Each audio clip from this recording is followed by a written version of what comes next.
آپ نے کہا کہ جنت کی ایک لڑکی ہے جس کا نام لائبہ ہے، وہ اتنی خوبصورت ہے کہ خود جنت کی حوریں بھی اس پر عاشق ہیں، اس کو دیکھتے تو کلیجے پھٹ جاتے ہیں۔ پھر اچھا اب یہ مجھے صحیح مسلم صحیح بخاری میں مل جائے گی لائبہ؟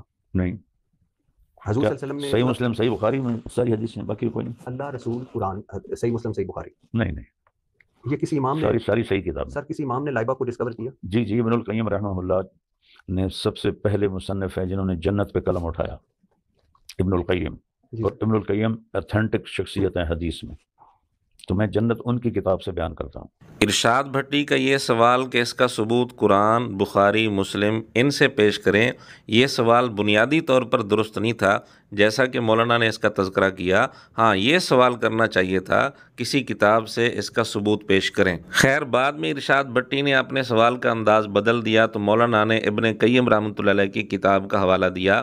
اس کتاب کا نام ہے حاد الارواح، اور اس کتاب میں اس حور کے متعلق روایت موجود ہے جس کا تذکرہ ارشاد بھٹی نے کیا، اور یہ اصل لفظ ہے لعبہ یا لعبہ، یعنی یہ لفظ عین کے ساتھ ہے لیکن لوگوں نے اس کو لائبہ بنا لیا، یعنی حمزہ کے ساتھ۔ بہرحال ابن قیم رحمۃ اللہ علیہ کی کتاب میں یہ روایت موجود ہے، اور سند کے ساتھ یہ روایت ابن ابی الدنیا رحمۃ اللہ علیہ کی کتاب صفت الجنہ میں موجود ہے۔ اگرچہ اس روایت کی سند کمزور ہے، لیکن وہ تو مولانا نے خود بتا دیا کہ فضائل میں ضعیف روایات لے لی جاتی ہیں، بلکہ مرزا خود بھی ضعیف روایات پر عمل کرتا ہے۔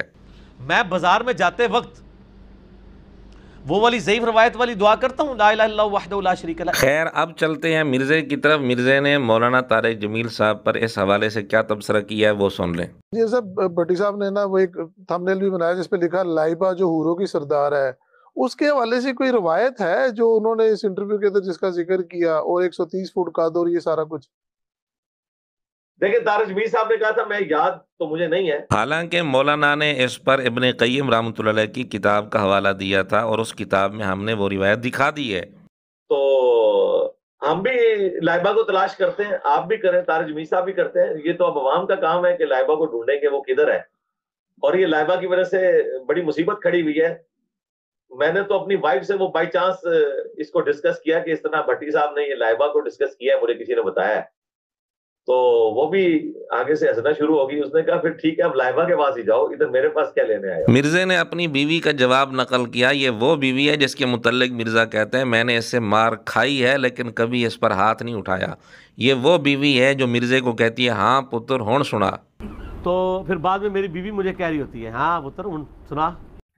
میں نے شاید 1-2 دفعہ مار کھائی ہو، یعنی وہ کٹ نہیں زیادہ، وہ کبھی کبھار، لیکن میں نے مارا نہیں کبھی، اپنی بیوی پہ ہاتھ نہیں اٹھایا۔ اس لیے نہیں کہ وہ میں کوئی بہت جو وہ اس طرح کا ہوں، حالانکہ میرا تو بہت زیادہ روب ہے اپنی بیوی پہ بھی بچوں پہ بھی، بہت زیادہ، آپ سوچ بھی نہیں سکتے۔ اگر آپ کو یقین ہے تو میرے اسٹوڈنٹ سے پوچھ لیں۔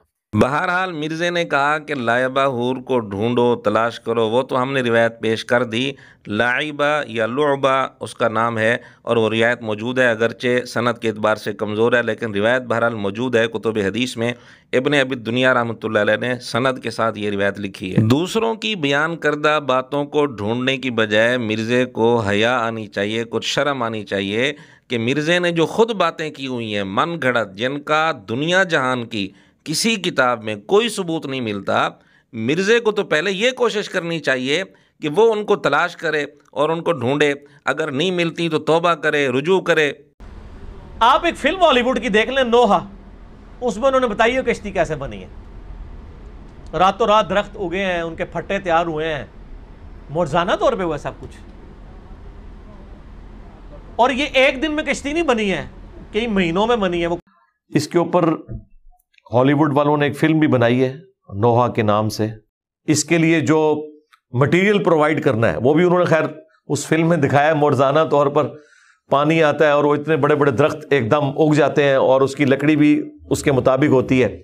بہرحال خیر یہ معجزانہ ہی تھا ایک معاملہ۔ لو جی، دوسروں پر اعتراض کرنے والا معجزات ثابت کر رہے ہالی ووڈ کی فلموں سے، بکش کی رٹ لگانے والا، علمی کتابی ہونے کے دعوے کرنے والا مرزا دنیا کی کسی کتاب سے ثابت کر سکتا ہے کہ راتوں رات درخت کھڑے ہو گئے؟ بلکہ ایک جگہ مرزے نے کہا یکدم درخت کھڑے ہو گئے، اور راتوں رات تختے بن گئے۔ کیا مرزا کسی کتاب سے سند کے ساتھ یہ بات دکھا سکتا ہے؟ بے شک سند کمزور ہو، ضعیف ہو، لیکن سند کے ساتھ ثابت کر سکتا ہے۔ اس طرح کی بہت ساری بے بنیاد باتیں، کہانیاں، من گھڑت چیزیں مرزے نے بیان کر رکھی ہیں، لیکن اعتراض دوسروں پر کر رہا ہے۔ کس منہ سے مرزا دوسروں پر اعتراض کرتا ہے؟ جی، طارق جمیل صاحب کا تجربہ جو ہے بزرگوں کی کہانیاں سنانے کا زیادہ ہے، قرآن و حدیث کا ان کا تجربہ جو ہے وہ بالکل کوئی نہیں ہے۔ اور مرزا جو فلمی کہانیاں سنانے کا تجربہ رکھتا ہے وہ بھی سب کو معلوم ہے۔ ایک نمونہ ہم نے پیش کر دیا، اگر مرزا ہم سے مطالبہ کرے گا تو ہم مرزے کی ویڈیو سے ایسی سینکڑوں باتیں سامنے لے کر آئیں گے جو مرزا بیان کرتا ہے، جن کا کسی کتاب سے کوئی ثبوت نہیں ملتا، اور ہم مرزے کی ان ویڈیوز کا مکمل حوالہ دیں گے، وقت بھی بتائیں گے تاکہ مرزے کو اپنی ویڈیوز میں وہ باتیں دیکھنے کے لیے آسانی ہو۔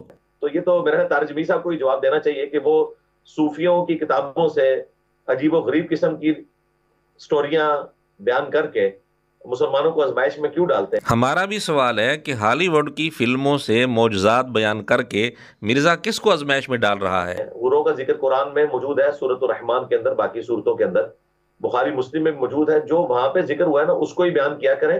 اس کو کہتے ہیں دوسروں کو نصیحت، خود میاں فضیحت۔ مرزا دوسروں کو تو یہ نصیحت کر رہا ہے کہ قرآن اور بخاری مسلم سے بیان کریں۔ مرزا جی، نوح علیہ السلام کا یہ جو معجزہ آپ نے ہالی ووڈ کی فلم سے بیان کیا ہے، کیا آپ کو یہ نہیں سوچنا چاہیے تھا کہ میں معجزات قرآن سے بیان کروں، بخاری مسلم سے بیان کروں؟ کیا معجزات کے لیے قرآن بخاری مسلم کافی نہیں ہے؟ اور مرزے نے یہاں جو انداز اختیار کیا قرآن بخاری مسلم، تو کیا بخاری مسلم کے علاوہ کسی حدیث کی کتاب سے کوئی بات نقل کرنا درست نہیں ہے؟ اگر نہیں ہے تو مرزے نے ہزاروں باتیں بخاری مسلم کے علاوہ دیگر کتب حدیث سے نقل کی ہوئی ہیں، کیا یہ مرزے کا جرم ہے؟ اور مرزے نے خود ایسی سینکڑوں باتیں کی ہوئی ہیں جو بالکل بے بنیاد ہیں، جن کا کتابی دنیا سے کوئی ثبوت نہیں ملتا۔ تو مرزا پہلے اپنے گریبان میں جھانکے، پھر دوسروں پر اعتراض کرے۔